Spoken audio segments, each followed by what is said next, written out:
I think many of us are quite aware of the emerging use of generative AI, and not in a good way. So could you help us understand a little more about the impact of generative AI and deepfakes, specifically in the biometric context, and what can we do to mitigate them?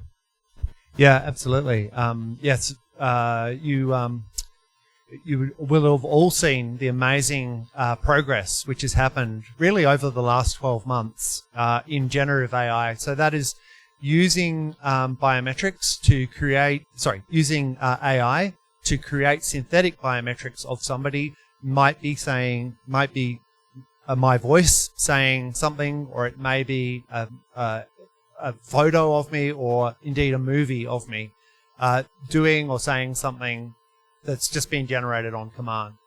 Now, obviously, this sort of advancement threatens, or potentially threatens, a whole range of different areas that rely on trust.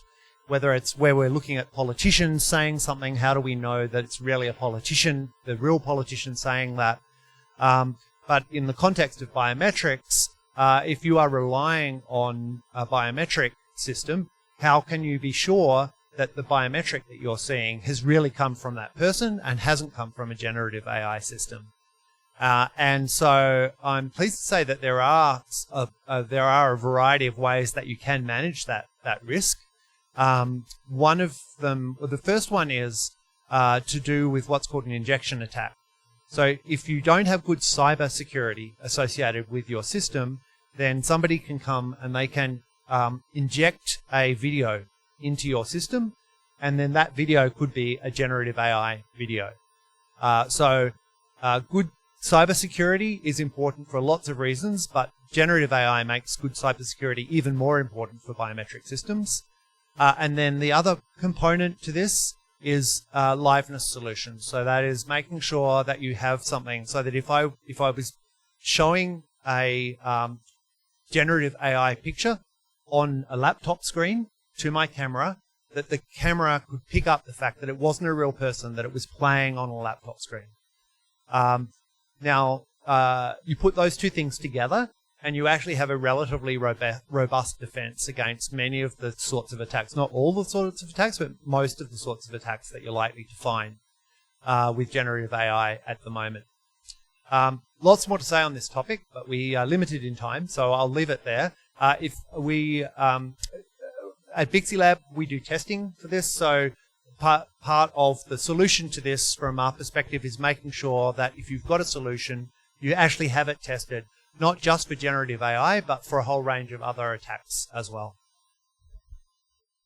Yeah, actually, I had wanted to get Malcolm's perspective on this. So you brought up liveness detection as one of the potential mitigation. So I just wanted to understand, so what is so difficult about deepfakes specifically, right?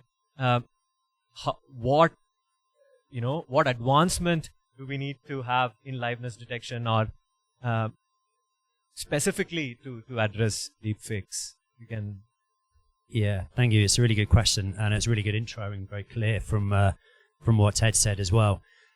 So I guess the key message to take away from it is just the threat is ever increasing, and it has come on leaps and bounds just in the course of the last year. So within iProov alone, and there's the iProov's threat intelligence report is available, so anyone can download it, recommend it. It covers a lot of this topic in quite a lot of detail, in a very helpful, practical manner. We've seen threats of face swaps increase by over 700% just between the first half of 2023 and the second half. Use of emulators over 350%. The use of digital injection attacks over 250%. Now, the reason for this is just it's so easy to do. If you go to the iProov stand, if you get a minute, we can show you a video, or you might see it playing, of one of our colleagues demonstrating through a $50 tool how quickly you can create video image of themselves, and it just changes. And she's moving her face up and down, and it's just so easy to do. So what does that mean? Well, what that means, if the threat is ever increasing, then actually it makes our job a lot more difficult as technology providers in this space. It means we have to be continuously evolving and continuously monitoring. And it means that actually many of the systems that were good enough a year ago are already out of date and getting compromised frequently. And not just once or twice from people wearing a mask and presentation attacks, but actually at scale and at a scary number. So certainly at iProov, we're seeing a number of large banks. We already work with the likes of UBS coming to us because they bought a system a year ago that at the time was good enough and now is getting breached left, right, and center. So it's something that you have to really think about. Am I buying something that's just a bit ahead of where the threat is now, or where that threat is going to be? And when I buy that system, is it a system that has continuous monitoring and continuous updating to ensure that it stays ahead of the threat and the game that's out there? Because historically, you'd buy a system, it would be delivered on premise, there'd be no updates, it could be compromised within 6 months, no one would know about it until maybe 2 years when something gets renewed. So it's something that's really worth being aware of, and that's just what we know now. So given the speed of development, who knows where we'll be talking at maybe this conference in a year's time. I imagine it's going to be quite scary. So what I'm basically taking away from that is that we need to stay up to speed with the the advancements on the attack side and do our own research, right? So that's extremely useful. I'm going to hand over to John for the next part.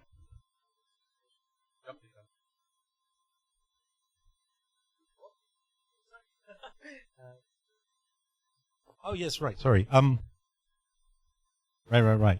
Sorry about this. There's a handover failure there. I was actually going to drop in a note about the risk of deepfakes and generative AI, which is you'll see a lot of work by the companies that build large-scale generative AI, stable diffusion tools and so on, about watermarking the content.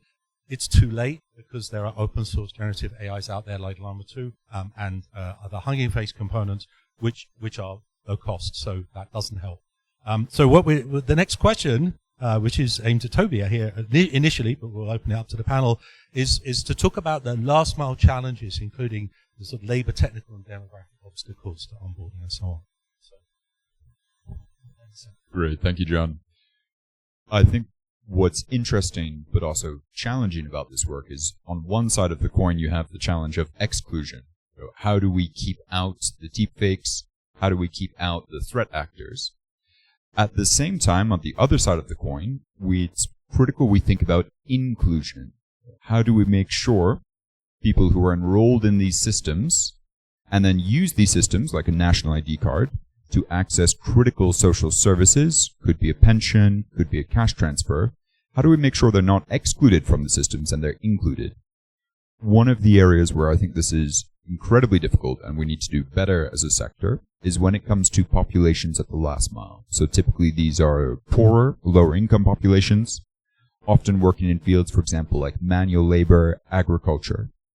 When we were researchers at the University of Cambridge, we did a study with 115,000 fingerprints collected across 4 countries, 2 in Africa, 2 in South Asia. And in that data set, 70% of all of the fingerprints collected had wears, scars, damage, which meant that actually when we try to authenticate people down the line, they could be wrongly excluded from services because these damaged fingerprints are not well handled by a lot of the existing technology on the market. And I think that's going to be a big challenge as we think about the implications of these national ID systems, what we can use them for. If we don't choose and evaluate technology that is inclusive and performs well with last mile populations, often with low connectivity, there's a risk that we'll exclude people who are actually supposed to be receiving critical services. Oh, thanks. Thank you so much. So I actually have a follow-up to you. So you've kind of made us aware of the challenges. So where do you think we are in actually addressing them? What work is happening right now? And I mean, this is for all of you, if you are aware of what are the best possible approaches to make systems more inclusive. Any thoughts on that? Going to turn that to Chris. So it's I think one of the challenges here is there is no perfect answer in a lot of these cases. It's a matter of what's more important, inclusivity or exclusivity as well. So some of the ways we try to mitigate this is by using multiple modalities, some of the things mentioned before the break as well, to complement modalities.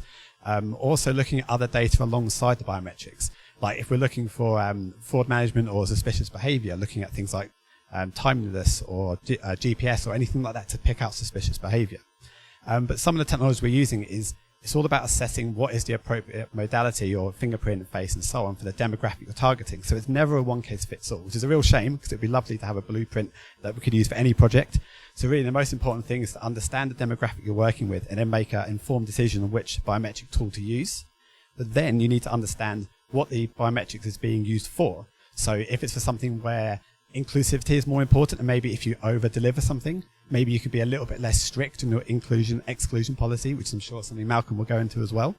Whereas if it's something more important, where it's more critical, you get the right person, you might be a bit stricter. But things like liveness detection, say where Toby was talking about in the last mile, what happens if somebody is genuine, but they're being flagged as a fraud? What do you do there? You need to figure out how to calibrate all these thresholds, because there is no simple rules. You have to go out, it takes work, you have to do tests, do sampling, and then figure out how to set up all these bits of software. Yeah, some brilliant points actually. When operating at a global scale, which actually with rolling out national ID cards, then we are operating at a global scale. And where we're issuing them, then actually nowadays more so than ever, there are diverse populations. They have to be inclusive. They have to be accessible. So international standards, there's WCAG, standards for ability, for example. And some of the challenges, like before in Santosh, your talk earlier, and talking about the challenge response, some of the systems require people to read in language they may understand. It requires them to make movements that they may not be able to do. It may have biases within a system that haven't been properly tested. All of these things serve to create barriers and to create problems. So again, I think it's when considering the systems that are there are options that are available that are stress tested to these standards. There are providers that are working across the globe with a diverse mix of gender and race and skin coloration, etc., that have been proven to work in these environments. And don't get me wrong, none of it is perfect right now, and we're all learning. And likewise, for Chris's point, which I think is brilliant, is there's no one size fits all. There's no one provider. If one provider comes to you and says, this is the perfect solution and it's just this one thing, then run a mile, because it's not.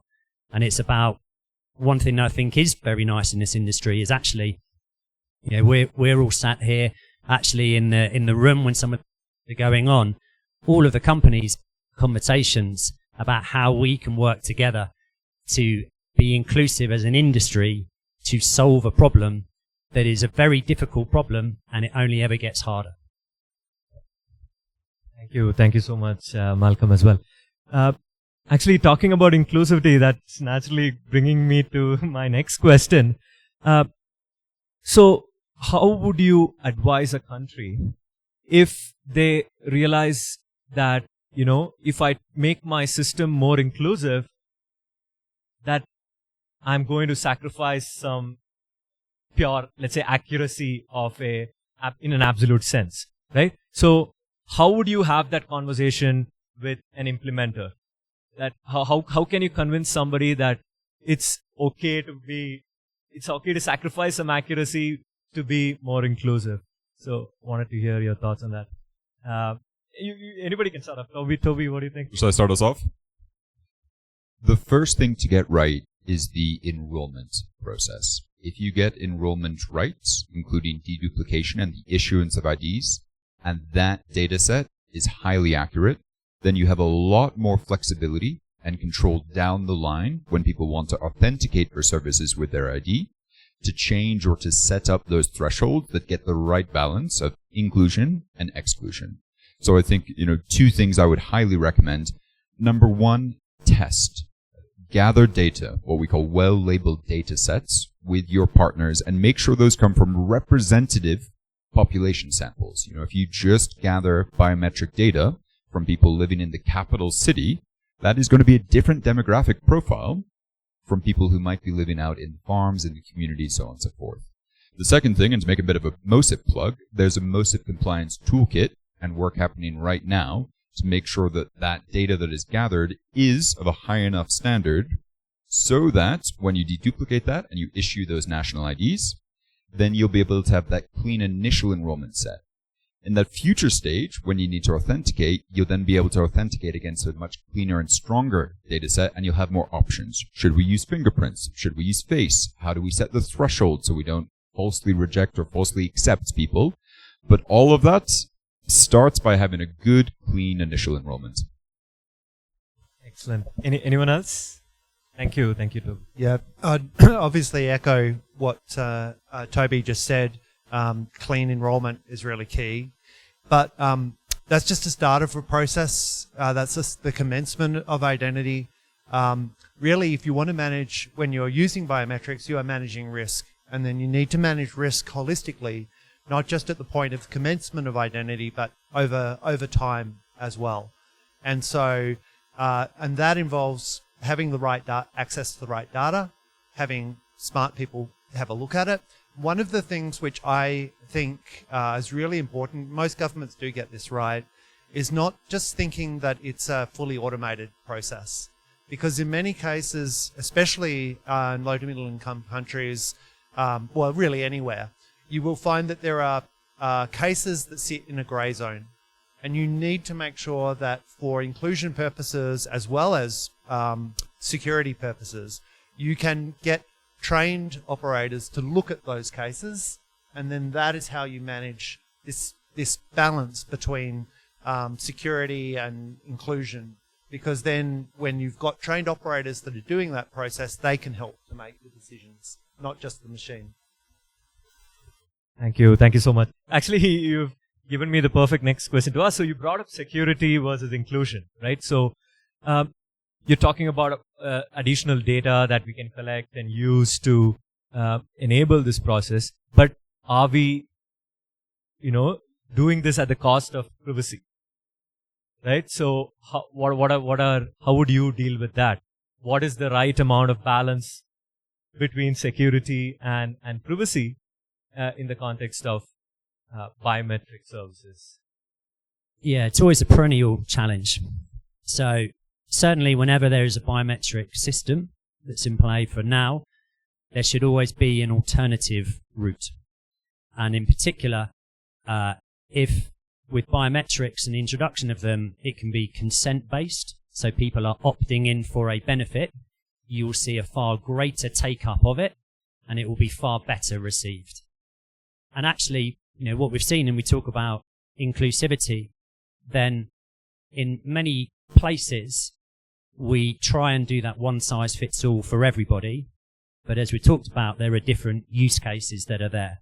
There's the busy person in a city with the latest iPhone, understands technology, that just wants to make it happen. They're happy to enroll in biometrics. They can do that remotely on their phone, sat on their couch at home in 5 minutes, completely familiar with it, create a really high secure enrollment. We can create those bespoke, not bespoke, sorry, but those processes that work for them. Then we have those others, perhaps working out in fields that don't even know what biometrics is or are. And actually there we might have to have a more hands-on environment. And particularly when we're talking about age as well, then when people hit a certain age, then often they can become technophobic. They need additional help for that. And we need to put in place those mechanisms to help them. So by making it consent-based, actually what we've seen and where other people have issued that out is actually you will get a large percentage of people that sign up to it, enroll and do it happily. That frees up your time to focus on those use cases where people need that additional help.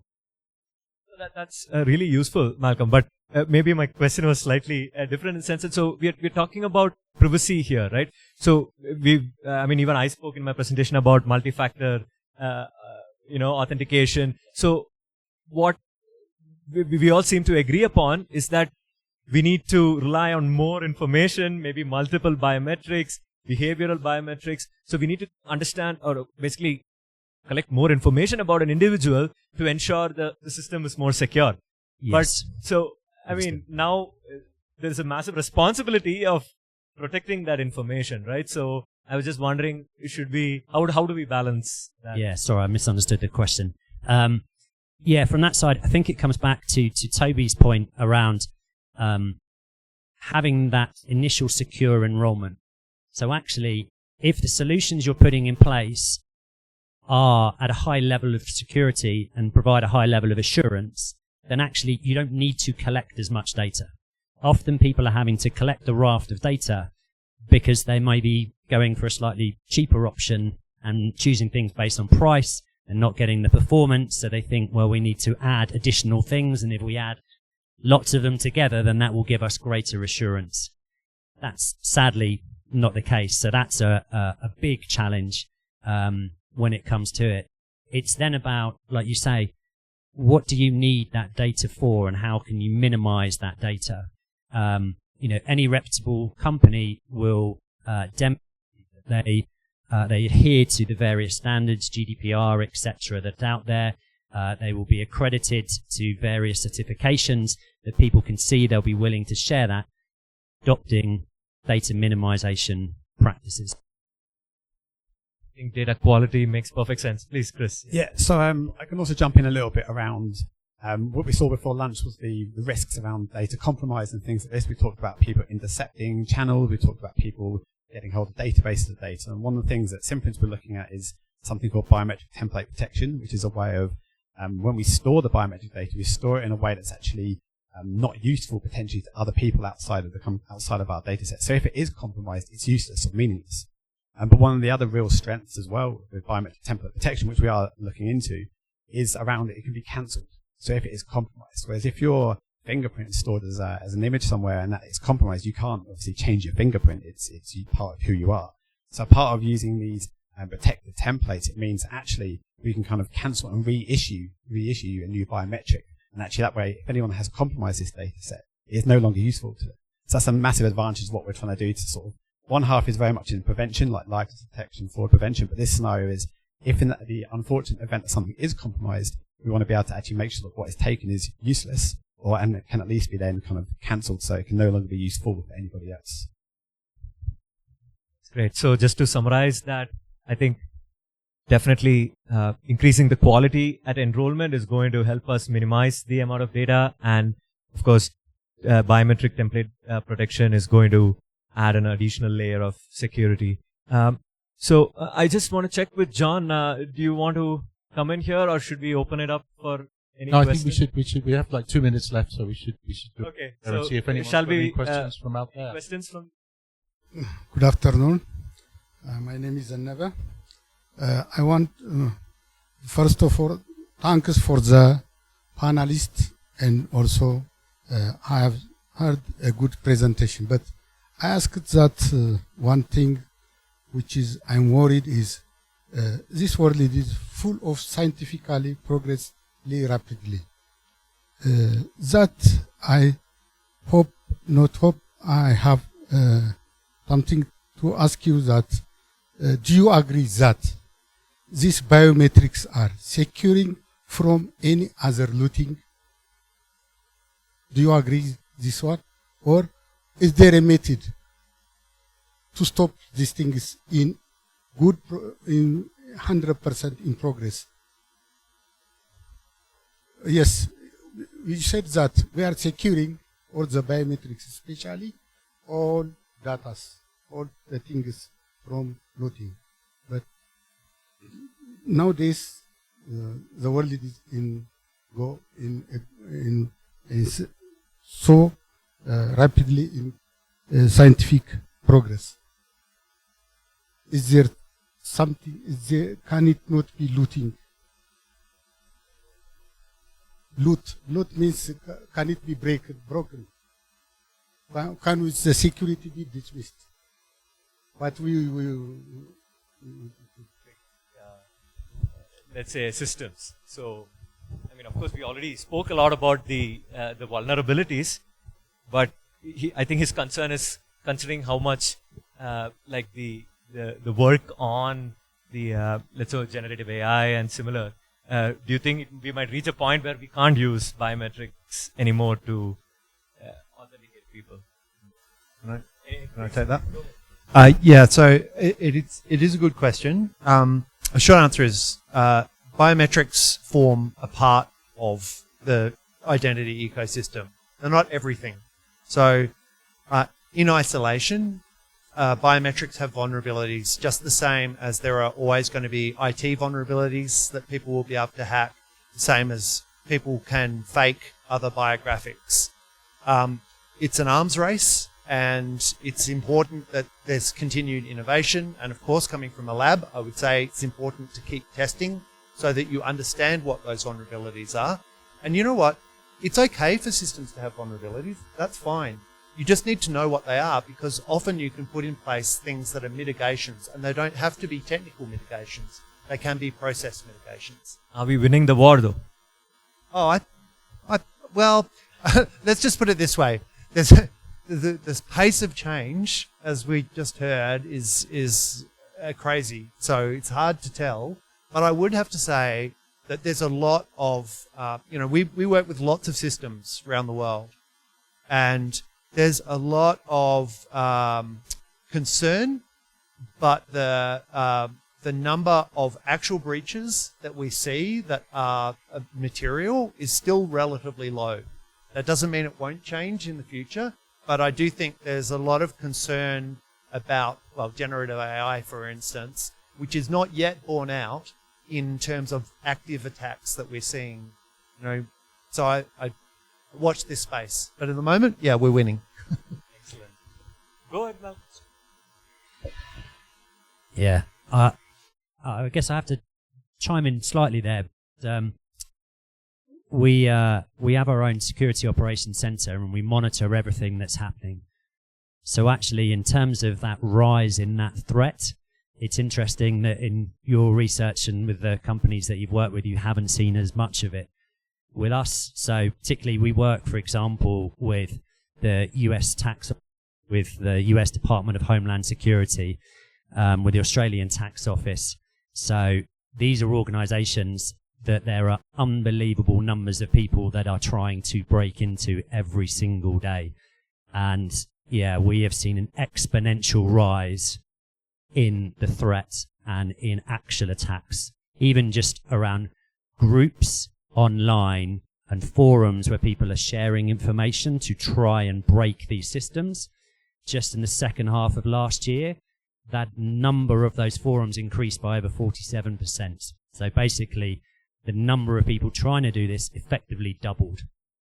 So it's genuinely quite scary. One of the problems with biometrics, and like I said at the start, was that before, lots of times they were deployed, and they were deployed on premise. And so actually those systems are getting broken into, but because there is no active threat monitoring of those systems, people don't know. And ignorance is bliss. And yeah, but that's what we're seeing. So if you're in biometric security, you should have a safe career.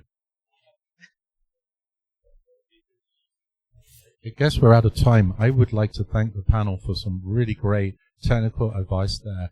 We had, 4 people here, or 5, my colleague over there, really, giving you the state-of-the-art view, or ahead of the state-of-the-art view, from under the hood. So this is really helpful. So thanks to the panel, and as you heard, you can find them out there too. So I think if you've got a follow up, which we're kind of out of time, please do grab them or us, and we'll see if we can address it. And I think let's thank them all for a great job this afternoon.